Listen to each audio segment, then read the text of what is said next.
Hello students, this is Umang Sharma from आपका सहपाठी। कैसे हो आप सब स्टूडेंट्स? आज हम करेंगे बैंक रिकंसिलिएशन स्टेटमेंट का क्वेश्चन नंबर 15, जो कि आपके एनसीईआरटी की बुक में पेज नंबर 175 पर दिया हुआ है। इसके बाकी के 14 तक क्वेश्चंस हम सॉल्व कर चुके हैं। अगर आपको उनमें आपने वो नहीं देखे हैं तो उनके लिंक आपके डिस्क्रिप्शन बॉक्स में, आप वहां जाकर देख सकते हो। उनमें कोई भी प्रॉब्लम है तो आप वो भी बता सकते हो कमेंट करके। आइए क्वेश्चन नंबर 15 हम स्टार्ट करते हैं। इसमें क्या है? Overdraft shown by the passbook of mister Murali is ₹20,000। Prepare bank reconciliation statement on dated December 31st 2005। आपको समझ आ गया होगा ये किससे स्टार्ट हो रहा है? ये स्टार्ट हो रहा है ओवरड्राफ्ट एज पर पासबुक से, क्योंकि कैश बुक का बैलेंस आपको दिया हुआ है, आपको कैश बुक से मैच करवाना है। तो हमको पता है हम क्या करते हैं इसमें। हम जैसे अभी तक कैश बुक में एंट्रीज करते आ रहे थे बिल्कुल वैसे ही करते हैं, बस सारी एंट्री क्या करते हैं, हम रिवर्स कर देते हैं। ये हम पहले वाली थ्योरी में पढ़ चुके हैं ना। चलो देखते हैं फर्स्ट वाला क्या हो रहा है। Bank charges debit as per passbook ₹500। पहले तो आप ये ओवरड्राफ्ट लिख लो यहाँ पे। ओवरड्राफ्ट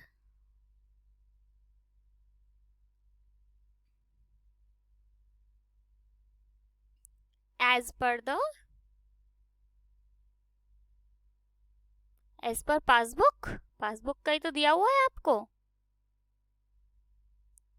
आपको पता है पासबुक का जो बैलेंस होता है वो कैसा होता है? वो नेगेटिव होता है। तो नेगेटिव का कॉलम ये है, कितना? 20,000। अब स्टार्ट करते हैं बैंक चार्जेस। ओके, मान लीजिए ये आपकी क्या है, कैश बुक, और एक साइड है आपकी पासबुक। आपके कैश बुक का बैलेंस आज तक कितना था?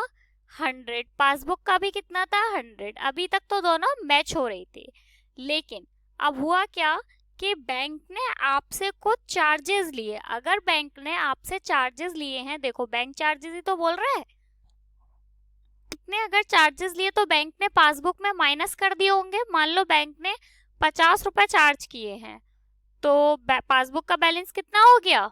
50 हो गया, 50 हो गया, 100 में से 50 माइनस कर देंगे। लेकिन आपको नहीं मालूम था, आपको पता ही नहीं था क्या करना है, तो आपने कैश बुक में कोई भी ट्रांजेक्शन नहीं की, तो कैश बुक का बैलेंस कितना रहा? 100 का 100 ही रहा, क्योंकि यहाँ तो कुछ प्लस माइनस हुआ ही नहीं। तो अब अगर हमें इन दोनों के बैलेंस इक्वल करने हैं, तो अगर मैं यहाँ से 50 रुपए और माइनस कर दूं तो इन दोनों के बैलेंस क्या हो जाएंगे? बैलेंस इक्वल हो जाएंगे। तो हमने यहाँ पे क्या किया? हमने यहाँ पे माइनस किया। लेकिन ये किसके केस में? हम माइनस तब करते जब क्वेश्चन हमारा कैश बुक से स्टार्ट हो रहा होता, लेकिन क्योंकि क्वेश्चन पासबुक से स्टार्ट हो रहा है तो सिंपल इसको हम प्लस ना करके माइनस कर देंगे। लिखो यहाँ पे, फर्स्ट बैंक चार्ज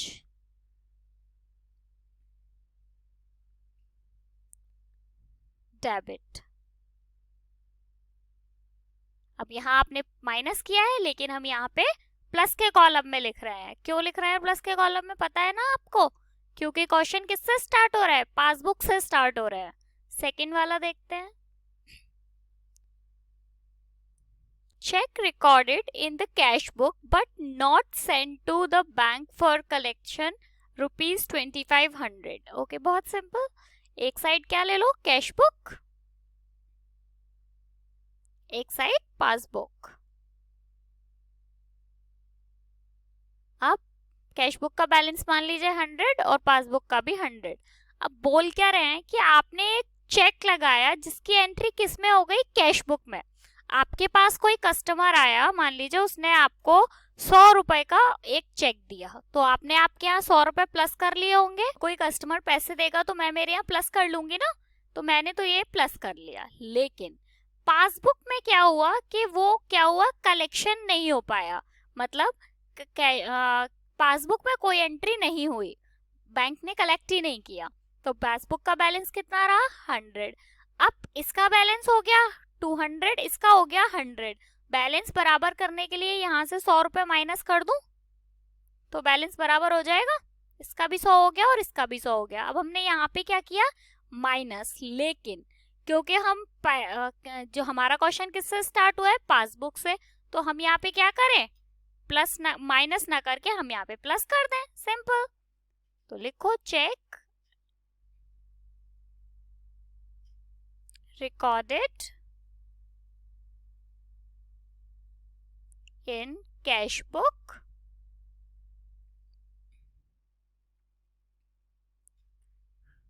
but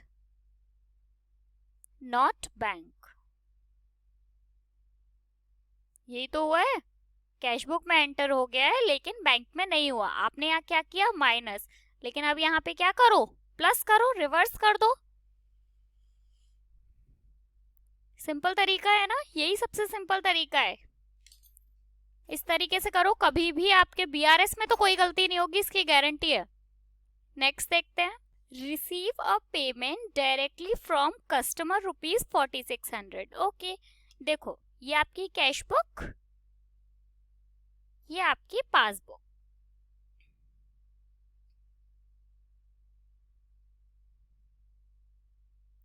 ये भी बैलेंस 100 और ये भी बैलेंस 100। अब आपके क्वेश्चन के हिसाब से बोल रहा है कि आपका कोई कस्टमर था जिसने डायरेक्टली आपके पेमेंट कर दिया बैंक में।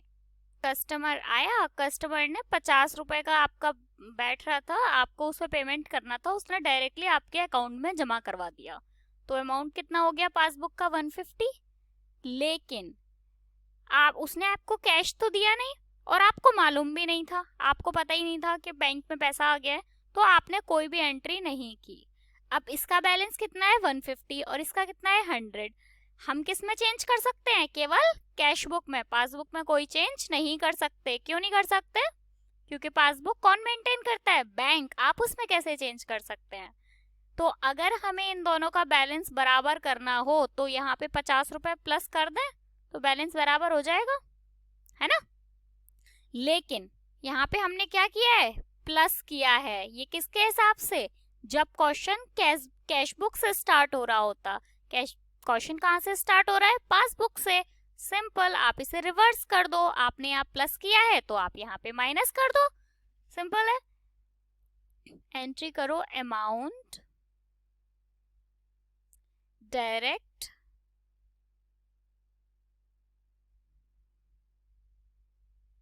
directly paid by customer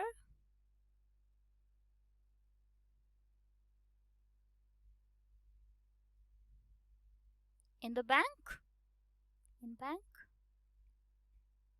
क्या किया यहाँ, प्लस, तो आप क्या करो, माइनस कर दो, रिवर्स कर दो, 4600। ठीक है, चलो नेक्स्ट देखते हैं। क्वेश्चन किसी से भी स्टार्ट हो रहा हो, पासबुक से स्टार्ट हो रहा हो या कैश बुक से, परेशान होने की बिल्कुल भी जरूरत नहीं है। बस आप कैश बुक वाला जो हमारा इजी सा एक सिंपल सा तरीका है उससे देख करो, और अगर पासबुक से स्टार्ट हो रहा हो तो एंट्री को रिवर्स कर दो। मतलब अगर वहां आप प्लस कर रहे हो तो यहाँ आप माइनस के कॉलम में लिख दो, और अगर वहां माइनस कर रहे हो तो यहाँ पे प्लस के कॉलम में लिख दो। चलो नेक्स्ट देखते हैं, 4th नंबर पे क्या है, check issued but not present for payment. ये आपके अभी तक का कोई क्वेश्चन ऐसा नहीं है जिसमें ये आप ना आया हो, ये वाला एडजस्टमेंट। ये आपका कैश बुक, याद हो गया होगा ना बच्चों ये वाला, ये पासबुक, दोनों का बैलेंस 100, ये भी बैलेंस 100। अब वो क्या बोल रहे हैं, चेक इशूड, आपने कोई चेक इशू किया लेकिन वो क्या हुआ, बैंक में प्रेजेंट नहीं हुआ उस दिन किसी रीजन की वजह से। आपने कोई चेक इशू किया, अगर मैंने कोई 50 रुपए का किसी कस्टमर को कोई चेक इशू किया तो मैं मेरे यहाँ से पैसे माइनस कर दूंगी। मैंने अगर किसी को पैसे दे रही हूँ तो मैं मेरे यहाँ से तो माइनस कर दूंगी, बैलेंस रह गया 50। लेकिन किसी रीजन की वजह से पासबुक में एंट्री नहीं हुई, बैंक में प्रेजेंट ही नहीं हुआ, प्रेजेंट नहीं हुआ तो पासबुक में एंट्री भी नहीं हुई होगी, तो पासबुक का बैलेंस कितना रहा, 100। अब दोनों का बैलेंस बराबर करने के लिए क्या करें, यहाँ पे 50 रुपए प्लस कर दें, बराबर हो जाएगा। अब आपने यहाँ क्या किया, आपने यहाँ पे प्लस किया, लेकिन अब हम क्या करेंगे, माइनस करेंगे, है ना, क्योंकि ओवरड्राफ्ट से स्टार्ट हो रहा है ये, तो बस सिंपल आप यहाँ माइनस कर दो। Cheque issued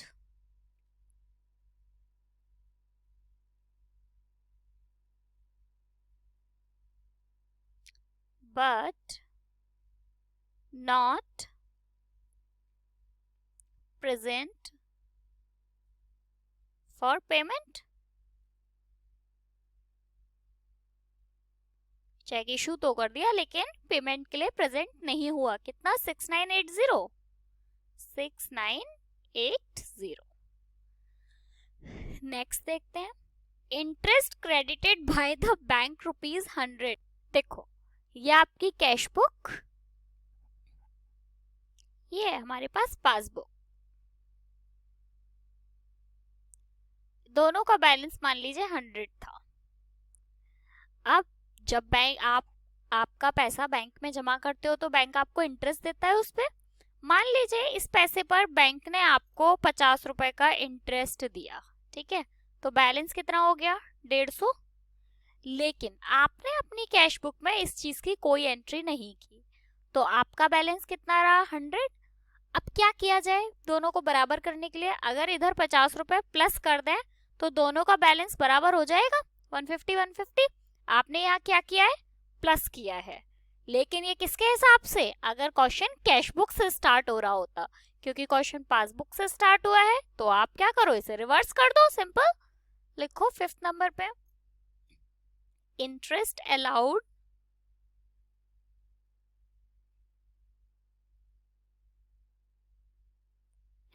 allowed by bank.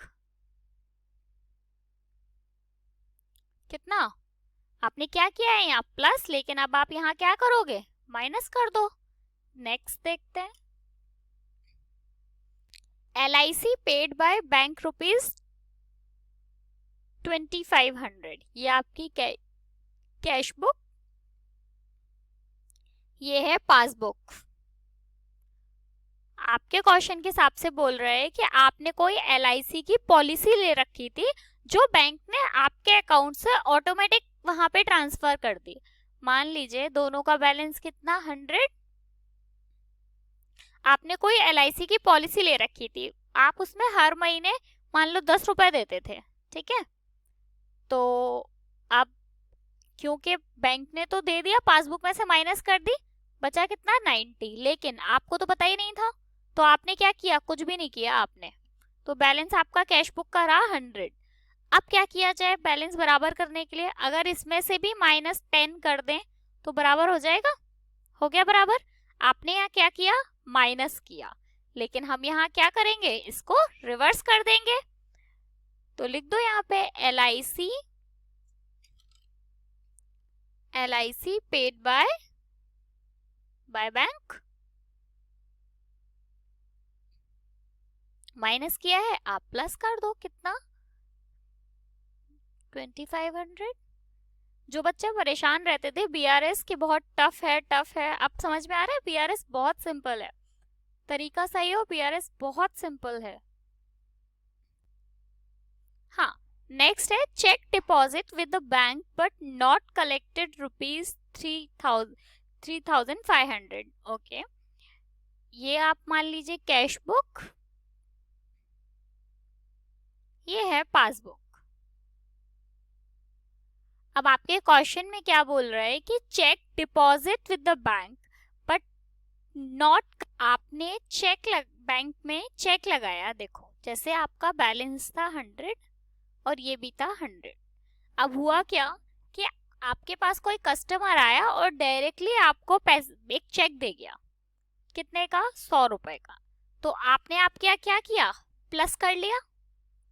मेरे को कोई चेक देने आया है तो मैं मेरे यहाँ प्लस कर लूंगी, लेकिन उस दिन क्या हुआ, बैंक में कलेक्शन के लिए बैंक में कलेक्ट नहीं हो पाया, मतलब बैंक में कोई ट्रांजेक्शन नहीं हुआ, पासबुक में इसका कोई भी एंट्री नहीं हुई। अब पासबुक में एंट्री नहीं हुई तो पासबुक का बैलेंस 100 ही रहा। अब हमें तो बराबर करना है, तो हम क्या करें, यहाँ से अगर यहाँ से 100 और माइनस कर दिया जाए तो बैलेंस बराबर हो जाएगा। हो गया बराबर। अब यहाँ पे हमने क्या किया, माइनस, तो आप यहाँ क्या करो, आप यहाँ पे प्लस कर लो, रिवर्स कर दो। चेक डिपॉजिट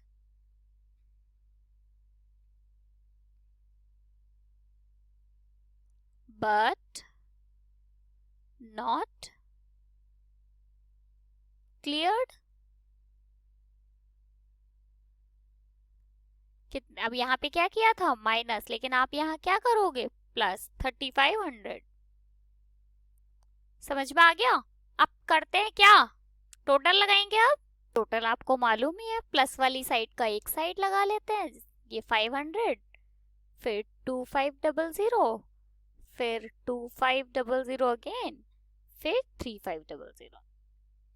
इन सबको प्लस कर लेंगे एक साइड, और दूसरी वाली साइड 20,000 प्लस 4600 प्लस 6980 और प्लस 100, इनको एक साइड प्लस कर लो। चलो पहले इस साइड को कर लेते हैं, 0 0, ये 0 और इधर 9, और इसका आएगा कितना, 0 8 0 8 16 का 6 1 तो 6 1 और 2 का 3, ओके 31680। अब क्या करते हैं, ज्यादा वाली साइड में से कम वाली साइड को माइनस कर लेते हैं, यानी 31680 माइनस 9000 कितना आया, 0862 माइनस 2, ओके। अब आप पहले टोटल लगाओगे, यहाँ पे टोटल कितना है, टोटल तो आपको पता ही है कितना है, 31680 31680 31680। अब क्या करोगे, अब लिखो यहाँ पे ओवरड्राफ्ट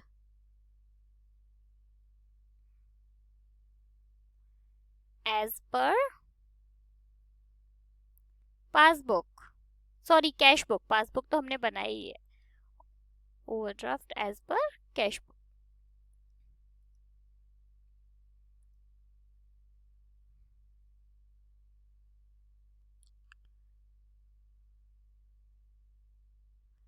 जो कम साइड होती है उधर साइड लिख देते हैं, इधर लिखोगे कितना, 22680 22680। अब दोनों साइड का हो गया बैलेंस बराबर। ठीक है, होप आपको ये अच्छे से समझ आ गया होगा। अगर फिर भी आपको इसमें कोई भी प्रॉब्लम है, कोई भी डाउट है, तो आप कमेंट करके बताओ क्या प्रॉब्लम हो रही है आपको, और हम डिस्कस कर लेंगे। ठीक है फ्रेंड्स, चैनल को सब्सक्राइब कर लो, बेल आइकन प्रेस कर लो, अपने फ्रेंड्स के साथ शेयर करो, और वीडियो पसंद आई तो वीडियो को लाइक करो। Thank you so much.